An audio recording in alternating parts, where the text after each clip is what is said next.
Under the late afternoon sun of Tel Aviv, the familiar blue and white silhouette of Air Force One stood waiting on the tarmac. Cameras gathered, officials lined the departure zone, and a small crowd of press watched closely as the next chapter of Washington's Middle East diplomacy began to unfold. US President Donald Trump had spent more than 6 hours in Israel, a day of speeches, symbolism, and high-stakes reassurance. Earlier in Jerusalem, he addressed lawmakers at the Knesset, reaffirming what he called an unshakable bond between the United States and Israel, and urging both Israelis and Palestinians to look forward, not backward. Now his focus turned south, toward Egypt and the Gaza Peace Summit convened in the Red Sea resort of Sharm el-Sheikh.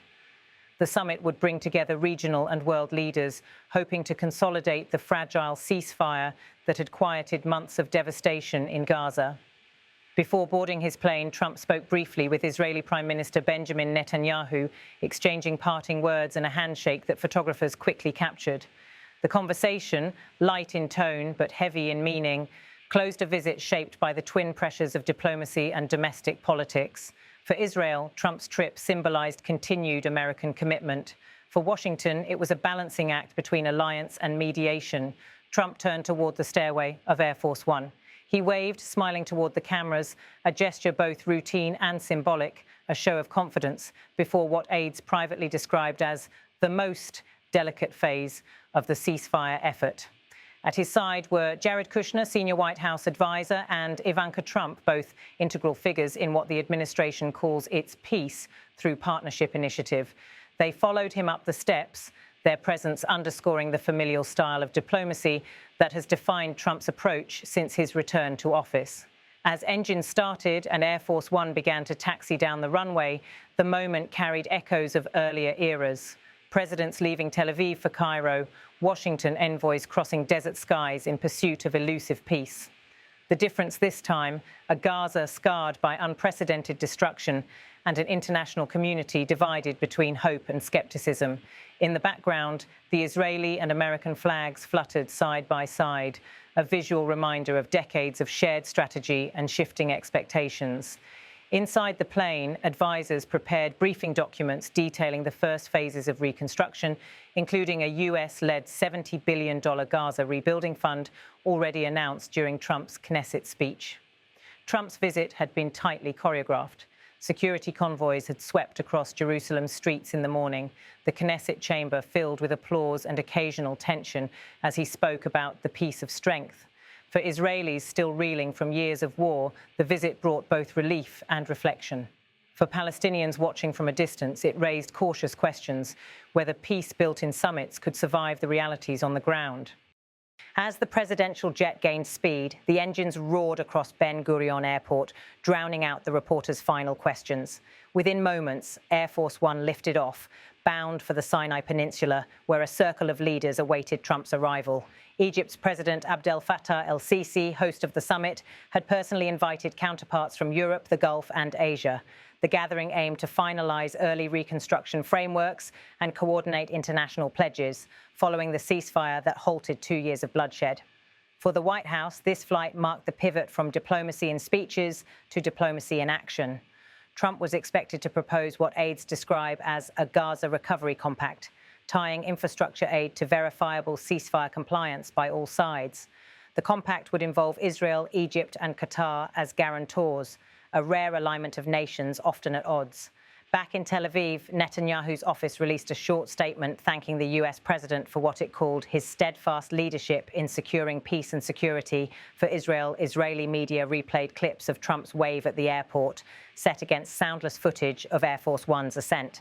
At the same time, reaction in Washington was immediate.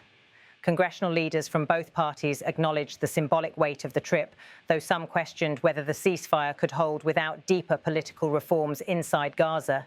The administration, however, framed the mission as part of a larger 20-point Gaza peace plan, a blueprint blending economic investment, prisoner exchanges, and regional guarantees.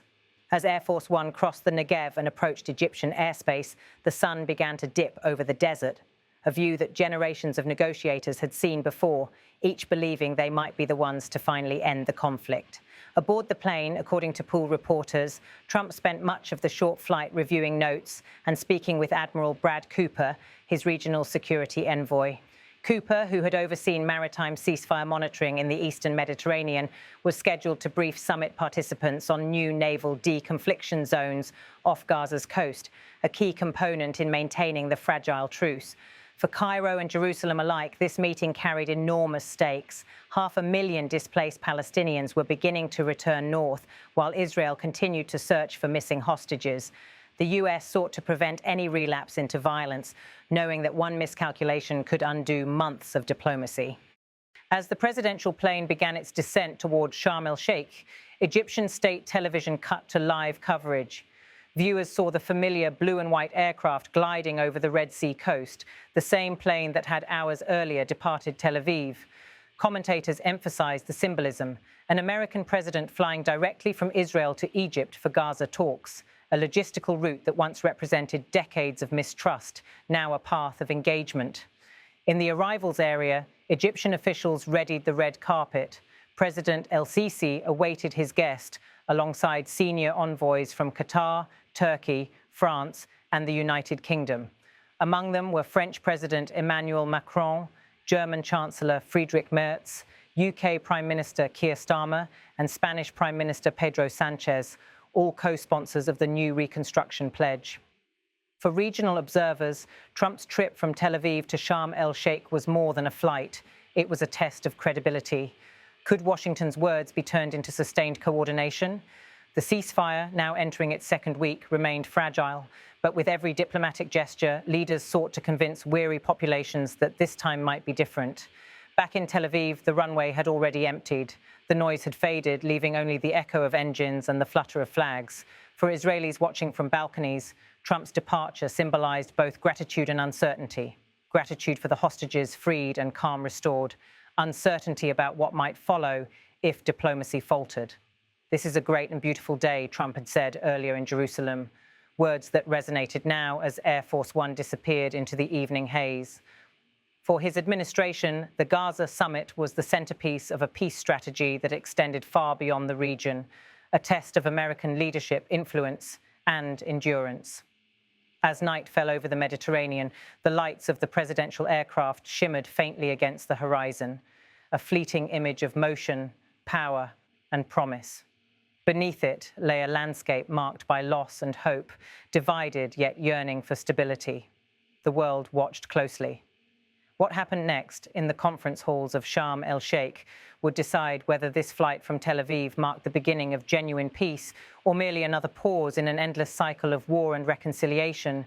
And as Air Force One touched down on Egyptian soil, the message was clear: diplomacy was airborne once again, fragile but alive, carrying with it the weight of history and the fragile hope of a region still struggling to heal.